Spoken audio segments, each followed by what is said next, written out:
자, 안녕하세요. 롱가입니다. 기초대사량에 대한 네 번째 영상인데, 일부 영상에서는 굶어서 살을 빼더라도 기초대사량이 낮아지지 않는다는 연구 이야기를 했었고, 2부 영상에서는 굶는 다이어트를 해도 근손실이 생기지 않는다는 주장 이야기를 했었죠. 3부 영상에서는 굶는 다이어트를 하는 사람이 끝없이 생겨나는 이유에 대해서 이야기를 했습니다. 자, 이번 영상에서는 굶어서 살을 뺐지만 요요가 없다는 사람에 대해서 이야기를 해볼 텐데, 앞에 영상에서 내용이 이어지고 있기 때문에 1부부터 순서대로 보시는 게 좋습니다. 앞에 영상 보지 않으신 분은 지금 오른쪽 위에 링크 나가고 있으니까 클릭하셔서 순서대로 보시면 됩니다.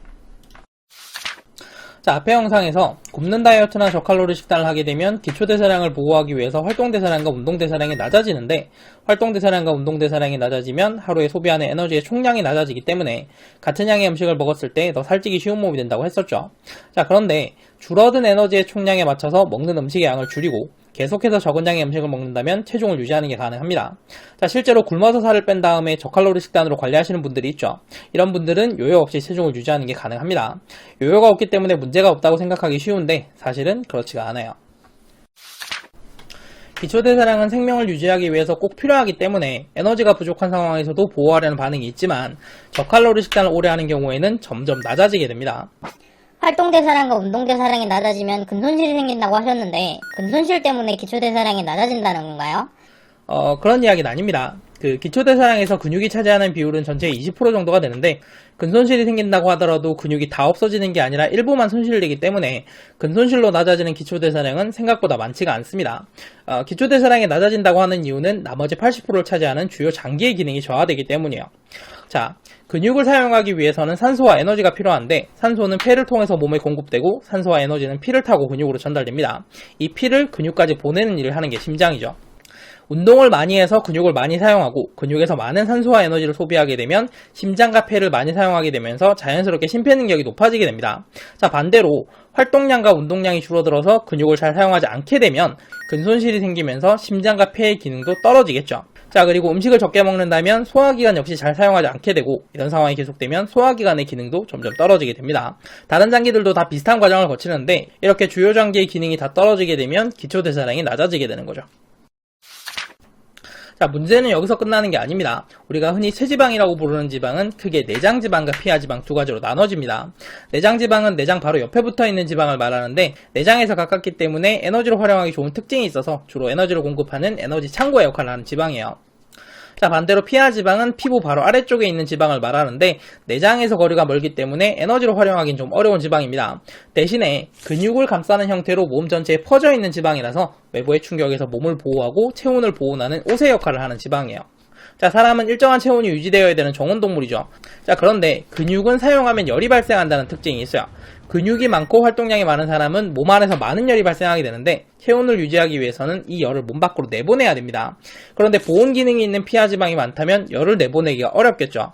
자, 그래서 근육량이 많고 활동량이 많은 사람의 몸은 피하지방을 줄이려는 반응이 있어요. 자, 반대로 근육량이 적고 활동량이 적은 사람은 몸 안에서 생겨나는 열이 적은데 적은 열로 체온을 유지하기 위해서는 그 열이 빠져나가지 않게 보온할 필요가 있겠죠.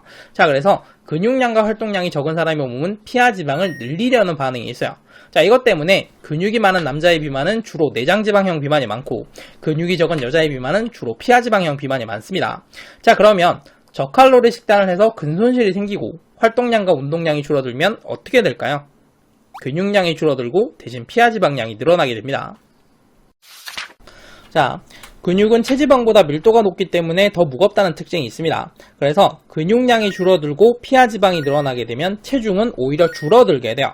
이런 상황이 반복되면 체중은 점점 더 줄어들어서 마른 체중이 되는데 피하지방은 점점 더 많아지는 몸이 되죠. 이렇게 마른 체중인데 피하지방이 많아서 비만인 몸을 마른 비만이라고 합니다. 자, 그러니까 굶어서 살을 뺀 다음에 계속 저칼로리 식단으로 유지를 해주면 체중은 그대로 유지할 수가 있겠지만 몸은 점점 마른 비만이 되어간다는 거예요. 피하지방은 근육보다 바깥쪽에 있기 때문에 근육이 잡아주지 못하는데 이것 때문에 피하지방이 많아지게 되면 살이 중력에 따라서 늘어지고 출렁거리게 됩니다. 건강에서는 내장지방이 훨씬 더 악영향을 주지만 미용 관점에서는 피하지방이 훨씬 더 문제죠. 자, 그래서 피하지방이 많아지게 되면 다시 다이어트를 결심하게 되는데 예전에 굶는 다이어트나 저칼로리 식단으로 다이어트를 쉽게 했던 경험이 있기 때문에 다시 굶는 다이어트나 저칼로리 식단을 선택하게 됩니다. 문제는 그때와 상황이 완전히 다르다는 거예요. 자, 예전에는 몸 스스로 체지방을 줄이려는 반응이 있었기 때문에 체지방에서 쉽게 에너지를 얻을 수 있었는데 지금은 그렇지가 않거든요. 체지방이 많은 몸은 몸 스스로 체지방을 줄이려는 반응이 강하다면서요. 마른 비만은 체지방이 많은 몸인데 왜 체지방을 줄이려고 하는 반응이 약해요? 자, 체온 유지를 위해서 쌓아둔 피하 지방이기 때문입니다. 애초에 피하 지방은 내장에서 거리가 너무 멀기 때문에 에너지로 활용하기 어려운 지방이라고 했었죠. 그리고 저칼로리 식단을 하면서 근육이 손실되고 활동량이 줄어든 상황이기 때문에 체온을 유지하기 위해서는 이 피하 지방이 꼭 필요합니다. 그래서 잘 줄어들지가 않아요. 자, 그러니까 지금은 활동대사량과 운동대사량이 이미 낮아져 있는 상황이기 때문에 기초대사량을 보호하기 위해서 낮출 수 있는 다른 대사량도 없고 체지방에서 에너지를 뽑아오는 것도 쉽지 않은 상황이에요. 이런 상황에서 다이어트를 하려고 먹는 음식의 양을 줄이게 되면 기초대사량을 낮추는 거 말고는 방법이 없습니다. 자, 그런데 이미 저칼로리 식단을 오래 하면서 기초대사량이 낮아져 있는 상태이기 때문에 여기서 기초대사량을 더 낮추게 되면 정말로 생명이 위험하게 돼요. 그래서 음식이 필요하다는 신호가 굉장히 강하게 나오게 되는데 이것 때문에 식욕이 엄청나게 강해집니다. 예전에는 저칼로리 식단을 하거나 굶는 다이어트를 하더라도 크게 힘들지 않고 충분히 참을 수가 있었는데 이번에는 참는 게 너무 힘든 거죠. 더 큰 문제는 그렇게 힘들게 참아도 체중이 잘 줄어들지 않는다는 겁니다. 자, 기초대사량 3부 영상에서 이야기를 했었던 내용인데 저칼로리 식단을 하거나 굶는다는 거는 탄수화물과 소금을 적게 먹거나 먹지 않는다는 거죠. 탄수화물과 소금은 체수분을 잡고 있는 효과가 있기 때문에 탄수화물과 소금을 적게 먹거나 먹지 않으면 체수분이 빠져나가게 됩니다.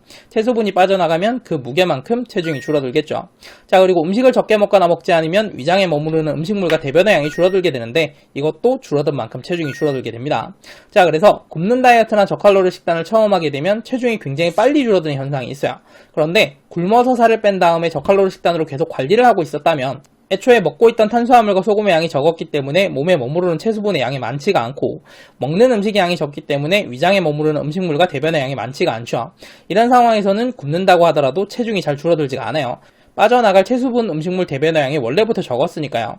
식욕이 강해져서 다이어트는 더 힘들어졌는데 오히려 체중은 안 줄어드는 거죠. 자, 이 정도가 되면 드디어 몸이 이상하다는 자각을 하게 됩니다. 체중은 분명히 정상 체중이거나 마른 체중인데 겉으로 보면 비만으로 보이고 다이어트를 위해서 굶었지만 예전과 다르게 체중은 잘 줄어들지 않고 식욕이 굉장히 강해져서 전에 없던 식탐이 생겼으니까요. 자, 정리하겠습니다. 굶는 다이어트나 저칼로리 식단의 경우에는 문제가 바로 발생하는 게 아니라 장기간에 걸쳐서 문제가 쌓이고 최종적으로 그게 폭발하는 형태로 되어 있습니다. 당장은 문제가 느껴지지 않아서 괜찮다고 생각할 수도 있지만 사실은 그런 게 아니기 때문에 되도록이면 하지 않으시는 게 좋습니다. 굶어서 살을 빼고 저칼로리 식단으로 관리하면서 이미 시간이 오래 지나버린 사람입니다. 전에는 식탐이 별로 없었는데 지금은 식탐이 너무 강해져서 힘들고 스트레스도 많이 받고 있어요.